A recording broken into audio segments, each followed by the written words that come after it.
আসসালামু আলাইকুম, কেমন আছেন সবাই? আশা করি সবাই ভালো আছেন। ব্লগ বাই আয়শা চ্যানেল থেকে আমি আয়শা বলছি। আজকের ভিডিওতে দেখাবো খুবই মজাদার রেস্টুরেন্ট স্টাইলে বিফ তেহেরি রান্নার রেসিপি। ঘরোয়া উপায়ে সহজ কিছু টিপস দিয়ে তৈরি করেছি ঝরঝরে চাল নরম গরুর মাংসর আর অসাধারণ স্বাদের বিফ তেহেরি। এই রেসিপিটি যদি সবার কাছে ভালো লাগে একটি লাইক দিবেন, চ্যানেলটি সাবস্ক্রাইব করে বেল আইকনটি দিয়ে আমার পাশে থেকে যাবেন। তো দেখেন আমি কিভাবে রান্না করি। আমি এখানে কড়াইতে কিন্তু পেঁয়াজটা ভেজে নিয়েছি, আপনারা দেখেছেন, সাথে আদা রসুন বাটাটাও দিয়ে দিয়েছি। এখন এগুলো ভেজে এখানে আমি একটি বড় এলাচ দিয়েছি, সাথে এই তো লবণটা দিয়ে দিয়েছি। এখন এই মশলাটা আমি একটু ভেজে নেব। তো দেখেন ভেজে নেওয়ার পর এখানে আমি 2 চা চামচ জিরার গুঁড়ো দিয়েছি।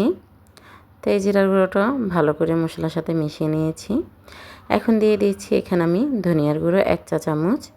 এখন এই মশলাটা আবার ভালো করে মিশিয়ে নেব। তারপর এখানে আমি দিয়ে দেব শুকনো মরিচের গুঁড়া। তা আপনারা যে যেরকম ঝাল খান ওরকমই ঝালটা দিবেন। তা আমি এখানে শুকনো মরিচ দিয়েছি 1.5 চা চামচ। তো আগে থেকে আমি পাটায় বেটে নিয়েছি বাদাম, জয়ত্রী, জয়ফল, পোস্তদানা, এই সব কিছু আমি অফ ক্যামেরাতে কিন্তু বেটে নিয়েছি। তা এখন এগুলো আমি দিয়ে দিয়েছি, আপনারা দেখতেই পাচ্ছেন। এখন খুব ভালো করে মিশিয়ে নেব আরও একবার। তো এখন আমি এই মশলাটা খুব ভালো করে মিশিয়ে নেব। তো আমার এখানে আরও একটি জিনিস স্কিপ হয়ে গিয়েছে, আমি এখানে কিন্তু টক দই দিয়েছি। তো টক দইটা আমার ভিডিওটা বন্ধ ছিল তাই দেখাতে পারিনি, আপনারা এখানে টক দই দিয়ে দিবেন। তো দেখেন আমি মশলাটা খুব সুন্দর করে কষিয়ে নিয়েছি, আমার কষানোটা দেখেই কিন্তু আপনারা বুঝতে পারছেন।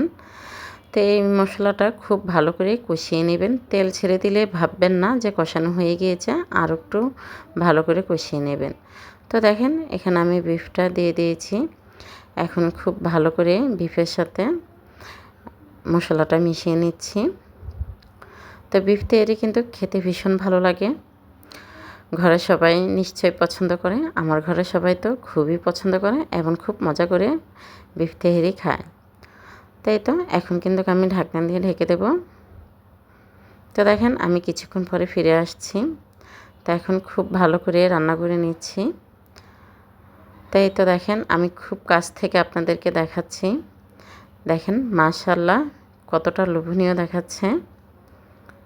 তো এখন এটাকে আমি আরও একটু রান্না করে নেব। তা আপনারা কিন্তু ঠিক এভাবে রান্নাটা করবেন, তাহলে বুঝতে পারবেন এর টেস্টটা কেমন হয়। একদম রেস্টুরেন্ট স্টাইলের মতনই এই টেস্টটা পাওয়া যাবে।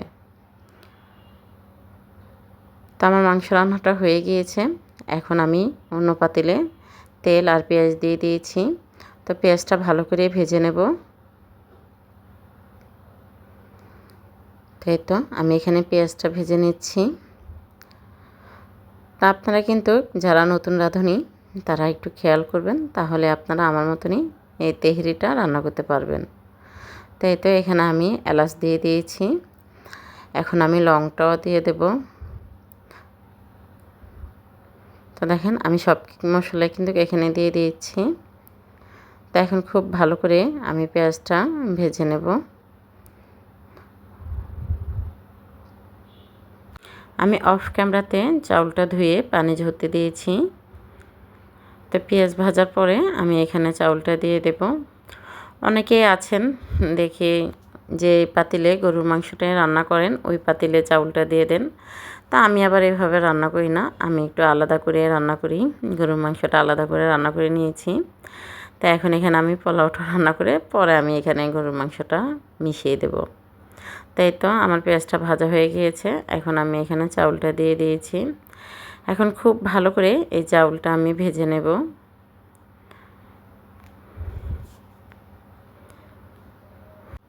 এখানে আমি 1 কেজি চাউলের তেহারিটা রান্না করেছি, 1 কেজি গরুর মাংস এবং 1 কেজি চাউলও দিয়েছি। তাই তো এখানে এখন স্বাদ মতন লবণ দিয়ে দিয়েছি। আমি কিন্তু চাউলের সাথে একটু আদা রসুন বাটা ব্যবহার করি, আপনাদের যদি ভালো লাগে আপনারা দিতে পারেন। তো এখন আমি খুব ভালো করে চাউলটা ভেজে নিচ্ছি। আমি কিন্তু জগে পানি গরম দিয়েছি, এখানে গরম পানিটাই ব্যবহার করব, ঠান্ডা পানি দেব না। পোলাওতে এমনিতেও আমরা বেশিরভাগই গরম পানিটাই ব্যবহার করি, ঠান্ডা পানিটা ব্যবহার করি না। তাই তো চাউলটা আমি লাড়া দিয়ে দিচ্ছি, নিচে যেহেতু না লেগে যায়। তো এখানে কাঁচামরিচটাও দিয়ে দিয়েছি। তো সবাইকে আবারও বলবো, প্লিজ সবাই একটি লাইক দিয়ে দিবেন। অনেকেই দেখি লাইক দিতে ভুলে যান, তাই মনে করে দিয়েছি, এটি লাইক মনে করে দিয়ে দিবেন।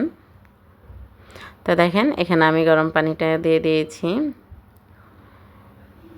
তো অনেকে আপনারা পানিটা আন্দাজ করতে পারেন না, আইডিয়া নেই, তো তাদের জন্য বলবো, আপনি 1 পট চাউলে 2 পট পানি ব্যবহার করবেন। আপনারা গ্লাস দিয়ে পানিটা মেপে নেবেন, আমি পানিটা মেপে নিইনি।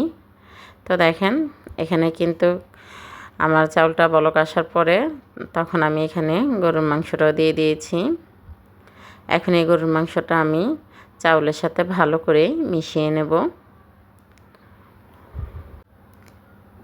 তো খুব ভালোভাবে মিশিয়ে নিচ্ছি। তো দেখেন এভাবে মিশিয়ে নেবেন, যেহেতু কোথাও বাদ না থাকে, খুব ভালো করে মিশাতে হবে। তো দেখেন আমি বেশ কিছুক্ষণ পরেই ফিরে আসছি।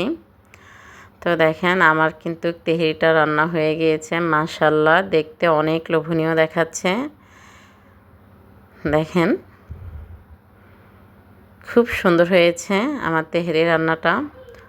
আমি কিন্তু আরও 2বার এসে লাড়া দিয়েছি, আমি ভিডিওটা করিনি, তো আপনারা দেখে হয়তো বুঝতে পারছেন। তো দেখেন মাশাআল্লাহ অনেক লোভনীয় হয়েছে, খেতে ভীষণ দারুণ হয়েছে। তা আমি আপনাদেরকে দেখাচ্ছি, দেখেন কীরকম দেখাচ্ছে। এই যে দেখেন মাংসটা আমার খুব সুন্দরভাবে সিদ্ধ হয়ে গিয়েছে। তা আমি একটু খেয়ে নিয়েছি, অনেক স্বাদ হয়েছে। আপনারা এইভাবে ঘরোয়া স্টাইলে রেস্টুরেন্টের মতন করে রান্না করতে পারেন। তা আমি প্রায় আমার ভিডিও শেষ পর্যায়ে চলে আসছি। তো সবাই ভালো থাকবেন, সুস্থ থাকবেন, আর সবাই আমার জন্য দোয়া করবেন। আমার নতুন ভিডিও নিয়ে আসা পর্যন্ত সবাই অপেক্ষা থাকবেন। আসসালামু আলাইকুম, আল্লাহ হাফেজ।